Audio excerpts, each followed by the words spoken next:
Recently এখন movie release হৈছে। মুভিখনৰ নাম হ'ল টু ইয়া মে।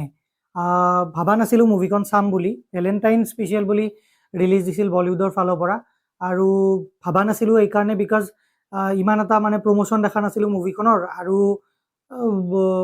ইমান ষ্টৰিত দম নাথাকিব বুলি ভাবিছিলোঁ। কিন্তু মুভিখন একচুৱেলি অলপমান ৰিচাৰ্চ কৰি কিনে গম পালোঁ মুভিখন এখন ৰিমেক হয় দ্য পুল নামৰ কোৰিয়ান মুভি এখনৰ ফালৰ পৰা, আই ছাপ'জ।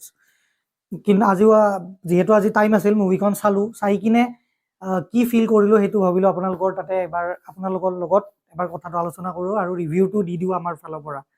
নমস্কাৰ এভৰিৱান, আকৌ এবাৰ ৱেলকাম জনাইছোঁ আপোনালোকৰ নিজৰ চেনেল চাই উইথ চিনেমালৈ।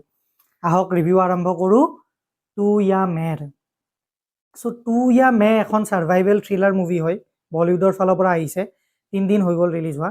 আৰু মুভিখন মানে চাব গ'লে যদিও কপি মুভি হয়, কিন্তু ভাল ডিৰেকশ্যন মুভিখনৰ, ধুনীয়া ষ্টৰিটো ধুনীয়া এডাপ্ট কৰিছে। একদম বেয়া লগা নাই চাই কিনে।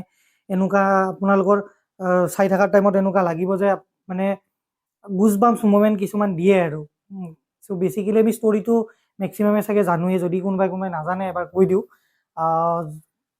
মুভিখন হ'ল আপোনাৰ এজন ল'ৰা আৰু এজন ছোৱালীৰ কেমেষ্ট্ৰিৰ ওপৰতে বুলি ক'ব পাৰি। তেওঁলোকে এটা জেগাত ফুৰিব যাওঁতে তেওঁলোকৰ বাইকখন বেয়া হয়। বাইকখন বেয়া হৈ কিনে তেওঁলোকে এখন হোটেলত যায়, চুনচান হোটেল এখনত যায়। যোৱাৰ পিছত তাতে এটা পুল থাকে, যোনটো প্ৰথমতে পানী দি ভৰ্তি হৈ থাকে। পিছত পুলটো পানীখিনি নোহোৱা হৈ যায় আৰু তেওঁলোকে তাতে ফচি যায়, বিকজ পুলটো বহুত ওখ থাকে। আৰু তাতে এটা ঘৰিয়াল আহি পায়। এতিয়া ঘৰিয়ালটো অহাৰ পিছত কেনেকৈ তেওঁলোকে ছাৰ্ভাইভ কৰে, কেনেকৈ তেওঁলোকে সেই প্ৰব্লেমখিনিৰ লগত টেকল কৰে, সেই বস্তুখিনি জানিবৰ কাৰণে আপোনালোকে মুভিখন চাব লাগিব।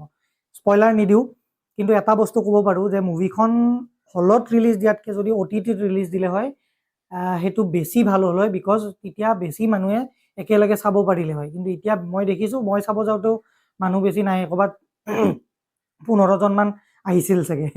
চ' অবভিয়াছলি যিহেতু ডাঙৰ ষ্টাৰ নাই কোনো, আৰু কোনো এনেকুৱা প্ৰমোশ্যন নাই মুভিখনৰ, গতিকে মানুহে ইমান বেছি মুভিখনৰ কথা গম পোৱা নাই চাগে।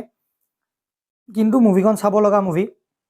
যদি OTT আহে আপোনালোকে নিশ্চয় চাব পাৰে, আৰু যদি আপোনালোকৰ মুভি হলত গৈ কিনে চাবৰ মন, তেনেহ'লে আপোনালোকে এবাৰ ট্ৰাই কৰিব পাৰে। ইমান এটা পেলাই দিব লগা মুভি নহয়, যদিও ৰিমেক হয়। তো ইয়াতকৈ বেছি আৰু এইখন মুভিৰ বিষয়ে ক'ব লগা একো নাই। বাকী আমাৰ 900 ছাবস্ক্ৰাইবাৰ হ'বৰ কাৰণে বেছি ছাবস্ক্ৰাইবাৰ নালাগে। আপোনালোকক ৰিকুৱেষ্ট কৰিছোঁ, কাইণ্ডলি যদি ভিডিঅ'টো চাই ভাল পাইছে নিশ্চয় ছাবস্ক্ৰাইব বাটনটো টিপি দিব। 1 ছেকেণ্ড এটা ঘণ্টিটো এনেকৈ বাজাই দিলে হৈ গ'ল।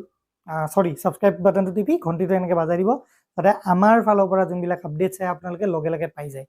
আজিলৈ আহিছোঁ, ধন্যবাদ, গুড বাই।